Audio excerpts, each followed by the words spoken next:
तो कैसा लगेगा, छूट जाएगा। तो वो प्रेम अथाह, तो कहा ना कि मालिक प्रेम करता है, सभी को अथाह प्रेम करता है। तो प्रेम प्रकट हो जाता है अंदर। और क्यों हो जाता है? क्योंकि हमें वास्तविकता का पता लग जाता है कि हमें आज नहीं तो कल यहाँ से जाना है। और जो सब में उस परम तत्व आधार को देखते हैं तो पता लगता है कि सबके अंदर वो ही समता है, मालिक अंदर बैठा है। मैं बहुत बार गाया करती हूँ और बहुत सत्संगों में मैंने गाया है। ढूंढे मुझको अपने भीतर, मैं तो तेरे पास हूँ। मैं न काशी हूँ न मथुरा, मैं न गिरी कैलाश हूँ। तेरे भीतर मेरी बैठक, आँख से तू देख ले। मैं नहीं पृथ्वी की मूरत, मैं नहीं आकाश हूँ।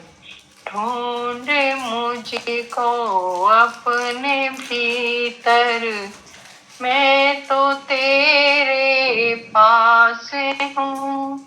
तू हुआ मेरा तो देख, मैं भी तेरा हो गया।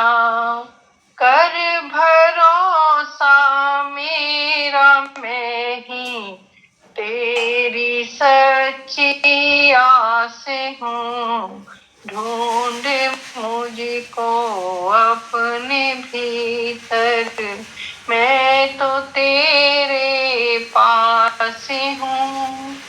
जब खोजने वाला ये मैं खोजता है, और ये जब तक हमारा अहंकार है, मैं का अहंकार है, खोजने वाला कि मैं खोज लूंगा उसको, तो ये मैं के कारण हमारा पर्दा पड़ा हुआ है। इसलिए गुरु की शरण, इसलिए कहा है ना कि गुरु के साथ जुड़ो, गुरु की आरती विनती, ये अहंकार को गिराने का सब साधन बताया। फिर वो महाचैतन्य प्रकट है उस महागुरु में, उस परमात्मा में प्रकट हुआ है। तो ऐसे शरीर भी पूजनीय है। तो इसलिए नानक की, कबीर की, सब गुरुओं का कहना, पूरी धरती कागज करूं, समुद्र करूं स्याही, गुरु पुण्य लिखा न जाए।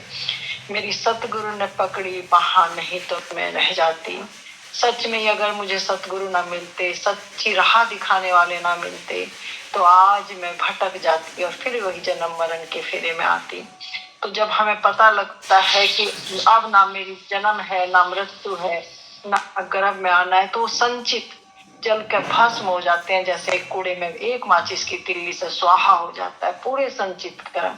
अब जो शरीर में है, जो हमने किए हैं अज्ञान में, जागृति से पहले, तो उनका कहा ना, तभी तो कहा ना कि कर्म फल से संत, महासंत, परम संत भी नहीं बच सकते। किस आधार पर आकर कहा है कि जागृति से पहले, जब उन्हें जागृति नहीं थी और उन्होंने कर्म किया, क्योंकि ये कर्म क्षेत्र है, ये संसार कर्म क्षेत्र है, बंधन का घर है ये। जब तक हमारी आंख नहीं खुलेगी, हम अंधेरे में कर्म करते रहेंगे और हम आवागमन में, जन्म मृत्यु में फंसते रहेंगे। लेकिन जिस दिन हमारी आंख खुलती है, वो मालिक अंदर बैठा है, वो जागृति में हम देख लेते हैं, तो हमें पता चलता है। तब हम कर्म करते हुए कर्म बंधन से मुक्त रहते हैं। तो ऐसी अवस्था में फिर तृप्ति है, शांति है, विश्राम है। लेकिन जो जागृति से पहले हमने किए हैं, उसका खामियाजा हमें भुगतना पड़ेगा। जैसे अब कोई कहता है कि प्रेमानंद जी की दोनों किडनी खराब है, तो ये हमारा कर्म फल है। कर्म कहा ना कि कर्म की गति टाले नहीं टलती। इसलिए कहा ना कि बहुत सोच समझ के किसी को एक शब्द कहो, बहुत सोच समझ के कृत्य करो, क्योंकि तुम्हारा ही तुम्हारे पास लौट कर आता है, तुम्हें ही भुगतना। जब दूसरा है ही नहीं है, तो दूसरा है ही नहीं है, तो ये प्रकृति का सिद्धांत है कि मेरा, मुझ में कुछ नहीं, जो कुछ है सो तेरा, तेरा तुझको अर्पण क्या लागे मेरा। तो जब मैं और मेरे के भाव से हम मुक्त होते हैं, तो परमात्मा किसी का रखता ही नहीं, अच्छा या बुरा। कोई भी कर्म फल हम बच नहीं सकते। सोने की जंजीर या लोहे की जंजीर।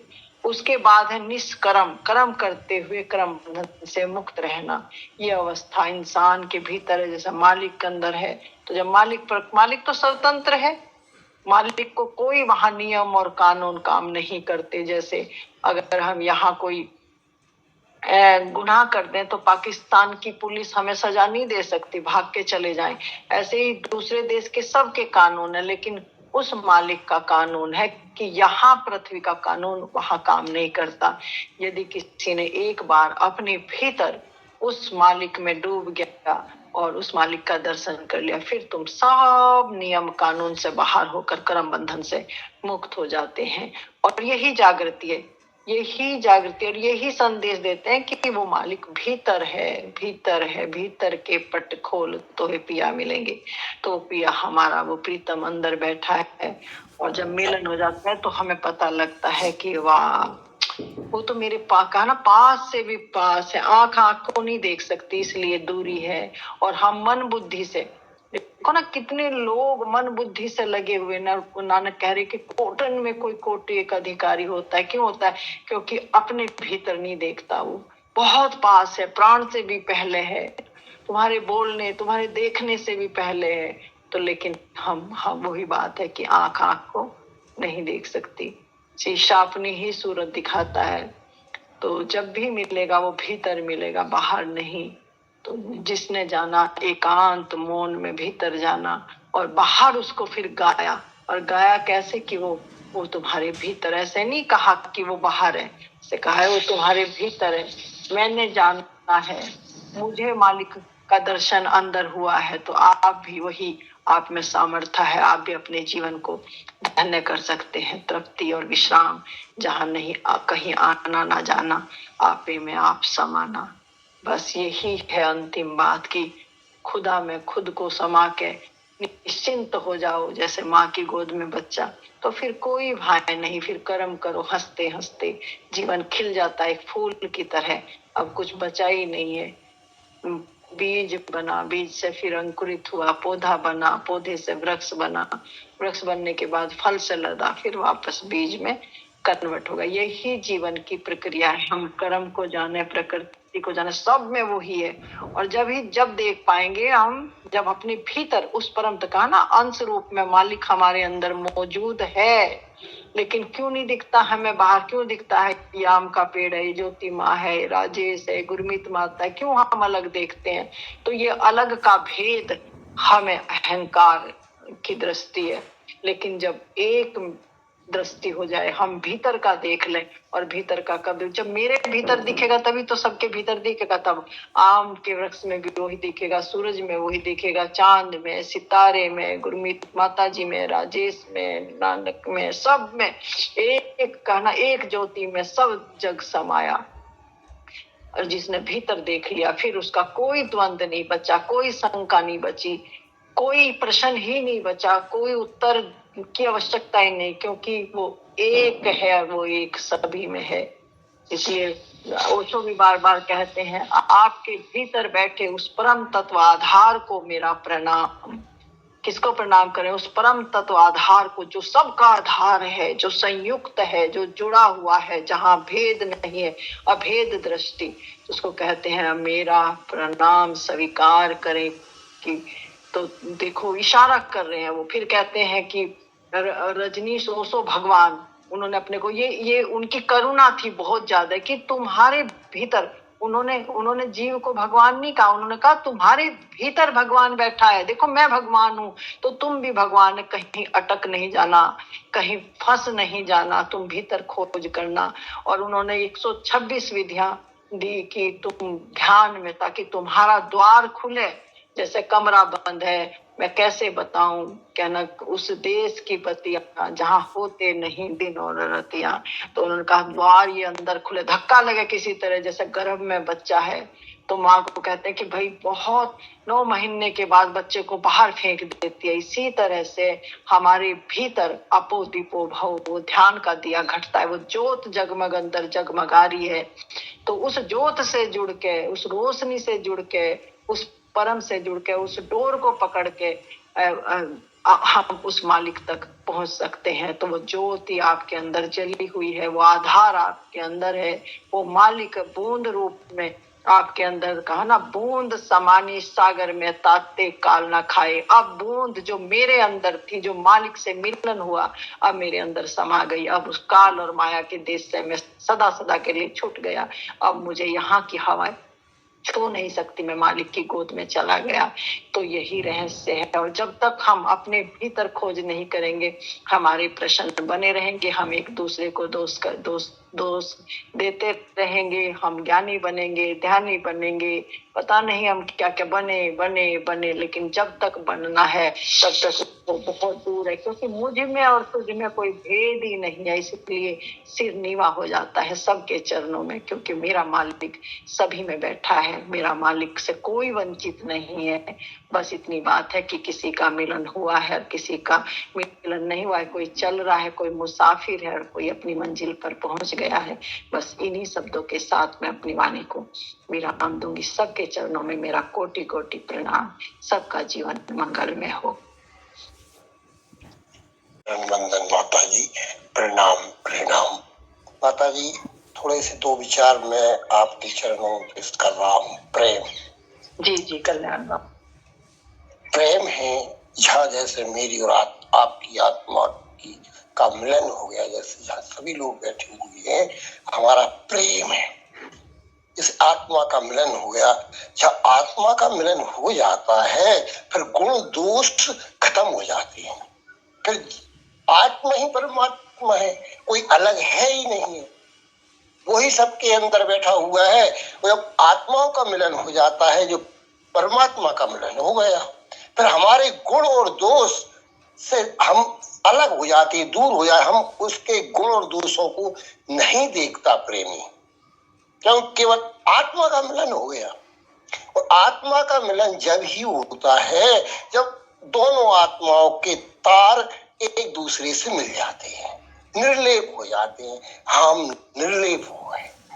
जितने भी लोग बैठे हुए हैं, हमारी आत्मा में रित्ती भर भी फर्क नहीं है, एक ही है। बिल्कुल कल्याण बाबा। कैसे दोष दृष्टि हो? दोष दृष्टि का मतलब है मालिक अभी दूर है, कहीं दिख नहीं रहा है। कहा ना, एक दृष्टि समभाव सम दृष्टि कब होगी? जब मालिक के अंदर प्रकट हो जाएगा अपने, जब अपने भीतर, कहा ना कि पहले अपनी आग बुझे। हमारे घर में आग लगी हुई है और हम दूसरे की बुझा रहे हैं, तो नॉट पॉसिबल, ऐसा हो नहीं सकता।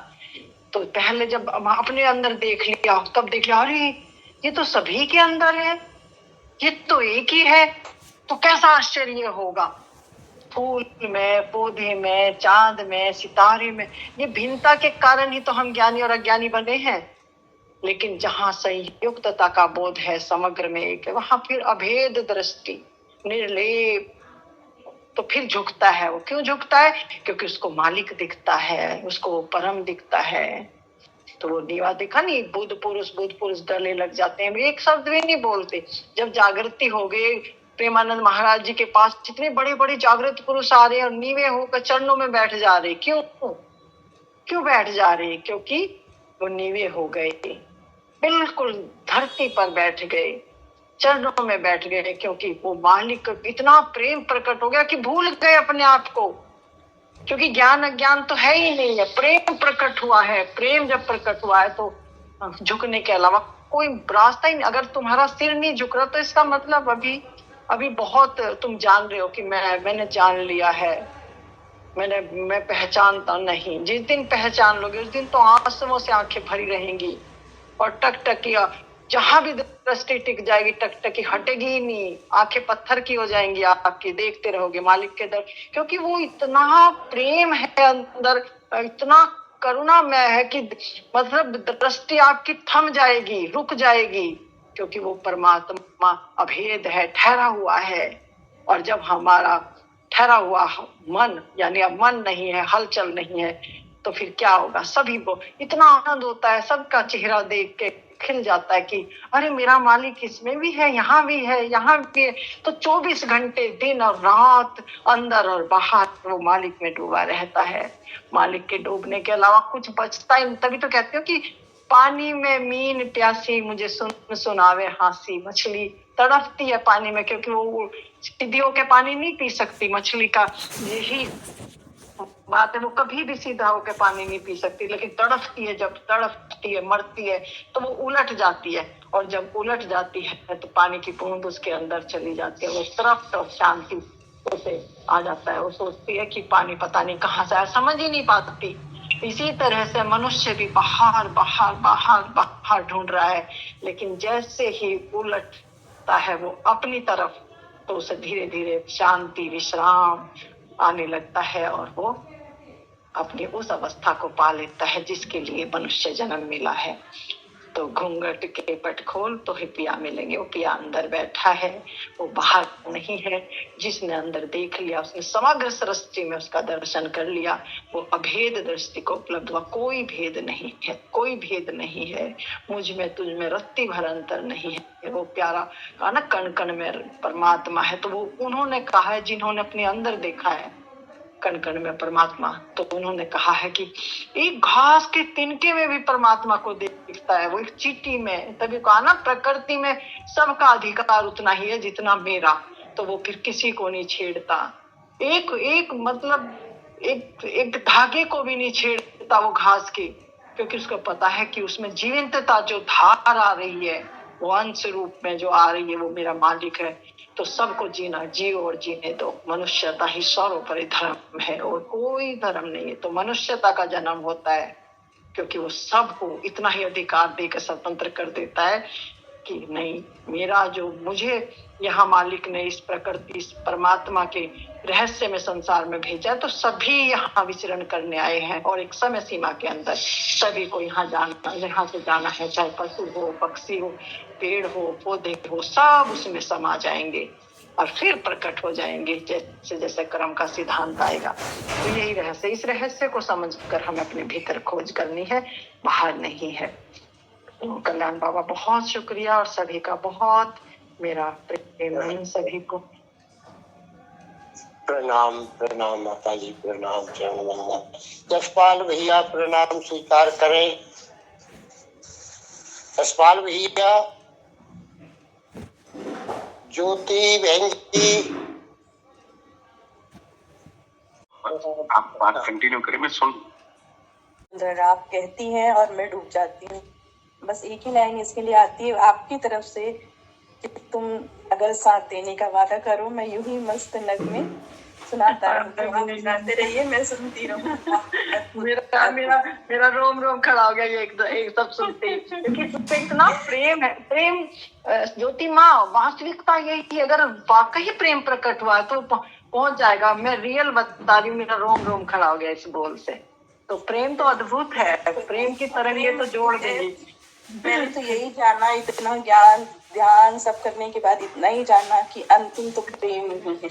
और मेरे गुरुदेव भी कहते थे ज्ञान के बाद कुछ नहीं हो सकता, सिर्फ प्रेम हो सकता है, सिर्फ प्रेम। अगर ज्ञान के बाद प्रेम प्रकट नहीं हुआ ज्योति माँ, तो ज्ञान है ही नहीं। ज्ञान तो है ही नहीं है। मैं बार बार कहती हूँ, ज्ञान नहीं है, प्रेम। प्रेम वो संयुक्तता में प्रेम, क्योंकि मेरे मालिक को देखने के बाद कुछ बचता ही नहीं है। अद्भुत अद्भुत अद्भुत माँ। ऐसे लोगों से तो बस ऐसा लगता है कि बस कभी कभी ऐसे लगता है कि मिलूंगी मैं आपसे बिल्कुल कभी ना कभी, अब क्योंकि बहुत लंबे टाइम से जुड़े हुए हैं और आंतरिक जुड़े हुए हैं। ज्योति माँ, मिलन होगा हमारा, कभी ना कभी मिलेंगे हम। बिल्कुल माँ, आंतरिक मिले ही हुए हैं, बस बाहर से मिलना बाकी है। बस बिल्कुल। चलिए और को मौका देते हैं।